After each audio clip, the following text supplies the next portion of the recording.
Assalamualaikum, halo, kami dari kelompok 7 akan membahas tentang model pembelajaran Contextual Teaching and Learning atau CTL. Ada Maryam, Nada, Nia, dan Sisi. Baik, slide pertama akan dijelaskan oleh Maryam Awalia. Pengertian Contextual Teaching and Learning atau CTL adalah suatu strategi pembelajaran yang menekankan kepada proses keterlibatan siswa secara penuh untuk menemukan materi yang dipelajarinya dan menghubungkannya dengan situasi kehidupan nyata, sehingga siswa terdorong untuk dapat menerapkannya dalam kehidupan mereka. Jadi, model pembelajaran CTL ini menuntut siswa untuk lebih aktif dan dapat mengaitkan materi pelajaran dengan kehidupan nyata atau kehidupan sehari-hari mereka, sehingga mereka juga menjadi terdorong untuk menerapkannya dalam kehidupan mereka. Beberapa ciri-ciri model pembelajaran CTL yaitu 1. Menempatkan siswa sebagai subjek belajar. Jadi maksudnya siswa itu harus aktif dalam kegiatan pembelajaran. 2. Siswa belajar melalui kegiatan kelompok. Karena dengan belajar kelompok, siswa akan lebih aktif ketika pembelajaran. 3. Pembelajaran dikaitkan dengan kehidupan nyata atau kehidupan sehari-hari. Jadi misalnya dalam pelajaran IPA dibahas mengenai dampak membuang sampah sembarangan, yaitu akan terjadi banjir ketika hujan turun. Di saat yang bersamaan mengaitkannya dengan fakta di kehidupan nyata bahwa masih saja ada orang yang membuang sampah sembarangan walaupun sudah mengetahui apa akibatnya. Beberapa tujuan model pembelajaran CTL yaitu 1. Agar siswa aktif dalam pembelajaran. Nah, hal itu dapat diwujudkan salah satunya dengan cara melakukan pembelajaran secara berkelompok. 2. Agar siswa dapat berpikir kritis. Hal itu dapat dilakukan dengan cara meminta siswa untuk mengaitkan materi pelajaran dengan situasi kehidupan nyata. 3. Agar siswa lebih leluasa dalam menjelaskan informasi yang rumit. Jadi, jika siswa sudah mengaitkan materi pelajaran dengan kehidupan sehari-hari, maka mereka akan lebih mudah menjelaskan suatu informasi menggunakan bahasa yang ringan dan jelas. Bismillahirrahmanirrahim. Saya Dada Sirih Faradila, izin melanjutkan materi. Di sini ada prinsip dalam penerapannya. Yang pertama, kesiapan dan motivasi. Dalam menyampaikan pesan pembelajaran, siswa harus siap dan motivasi tinggi. Hasilnya pasti akan lebih baik. Nah, kita harus selalu memperhatikan siswa agar dalam posisi siap dan juga memberi motivasi agar tujuan pembelajarannya tercapai dengan baik. Yang kedua, penggunaan alat pemusat perhatian. Dalam penyampaian materi digunakan alat pemusat perhatian. Ini didasarkan atas pemikiran bahwa perhatiannya itu terpusatnya mental terhadap suatu objek memegang peranan penting terhadap keberhasilan belajar siswa. Kita bisa menggunakan media pembelajaran yang mendukung, yang membantu, dan juga meningkatkan minat belajar siswa. Tentunya media pembelajaran ini harus menarik. Nah, yang ketiga, partisipasi aktif siswa.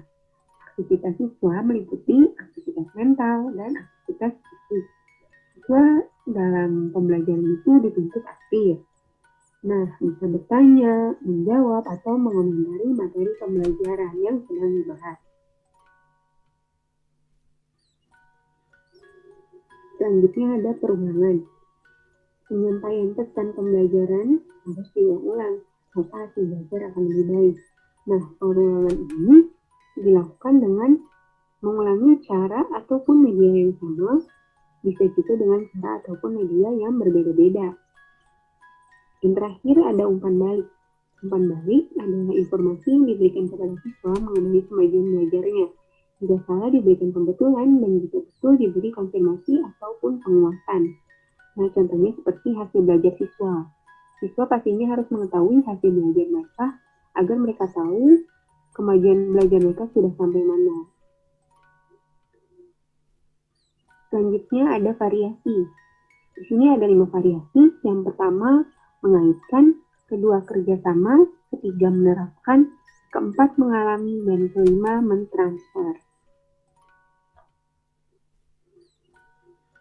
Nah, di sini ada keunggulannya juga.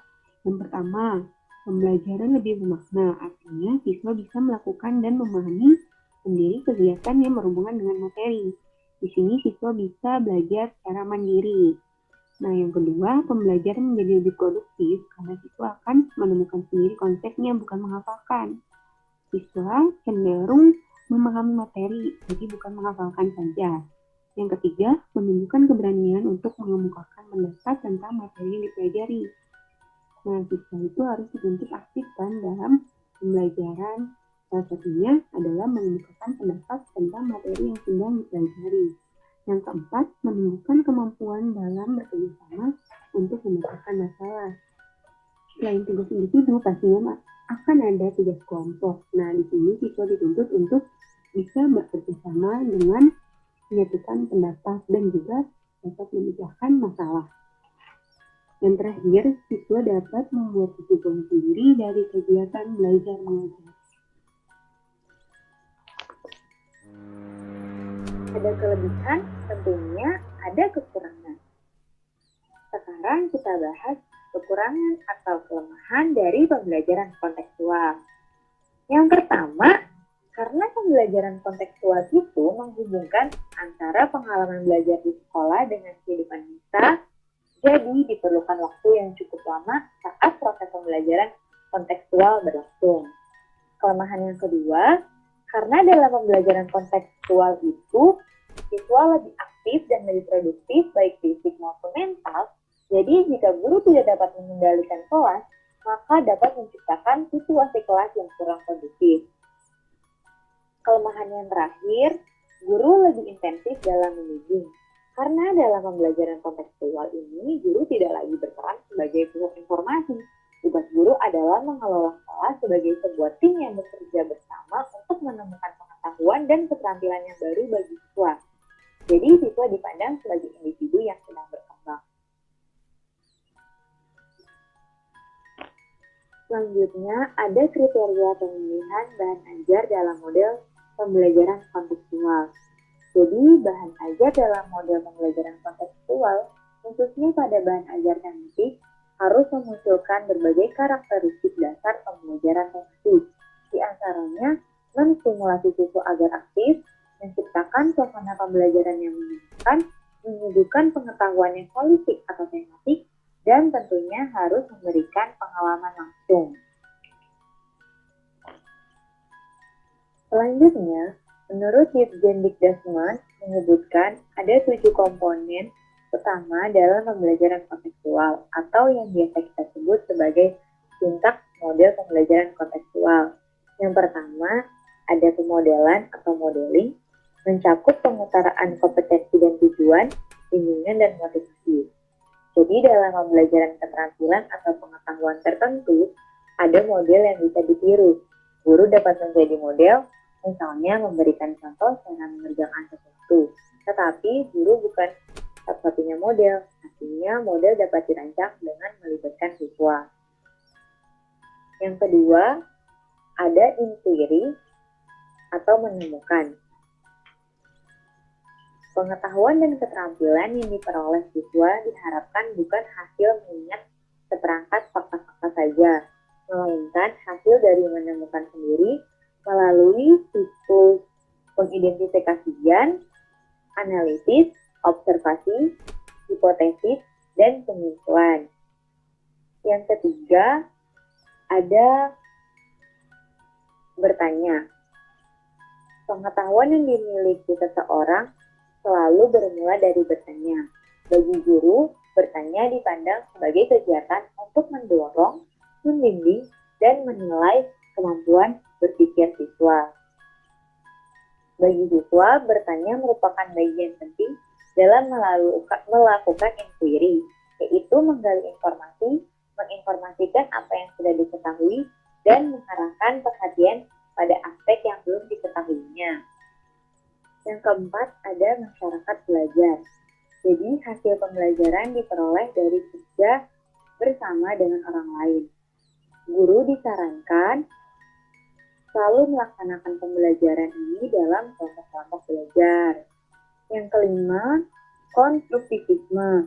terdiri dari membuat pengertian secara mandiri, tesis sintesis, konstruksi teori, dan pemahaman. Jadi, harus mengkonstruksi pengetahuan itu dan memberi makna melalui pengalaman nyata. Yang keenam ada refleksi, mencakup siswa mengulas dan merangkum materi pada sesi akhir pertemuan.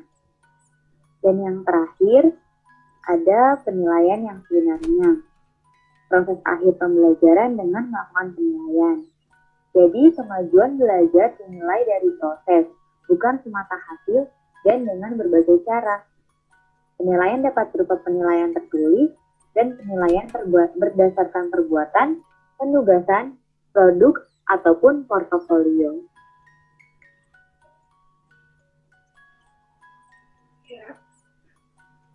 Baik, selanjutnya ada evaluasi hasil belajar model CTL. Nah, ini terdapat tes diagnostik, tes formatif, dan tes sumatif. Ketiga tes ini sangat berpengaruh dari hasil belajar siswa untuk menentukan sejauh mana tingkat keberhasilan pemahaman siswa. Yang pertama ada tes diagnostik, yaitu untuk mengetahui kelemahan-kelemahan siswa, sehingga berdasarkan hal tersebut dapat dilakukan penanganan yang tepat. Nah, tujuan dari tes diagnostik ini tuh mengidentifikasi kesulitan-kesulitan belajar yang menetap dan secara berulang. Contohnya, ada kasus anak yang kesulitan membaca. Nah, ini kita bisa tangani lebih khusus supaya anak itu bisa belajar baca yang cepat dan tepat.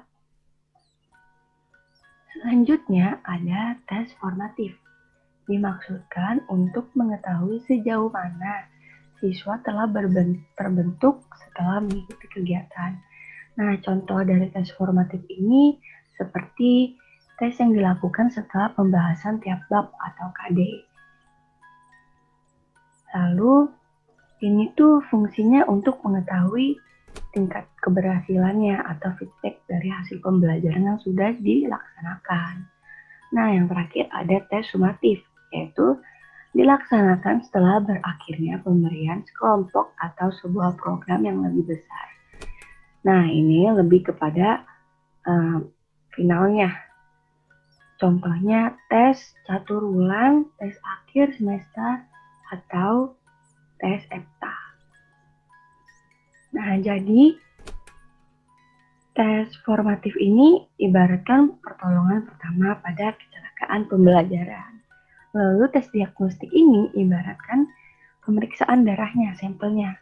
Apa aja nih yang harus kita identifikasi kelemahan-kelemahan siswa. Dan tes sumatif adalah final dari evaluasi dari hasil pembelajaran selama program itu sudah berlangsung 1 semester atau 1 tahun. Nah, kita sudah sampai kepada intisari model pembelajaran kontekstual teaching and learning. Nah, CTL ini suatu strategi pembelajaran yang menstimulasi siswa agar aktif.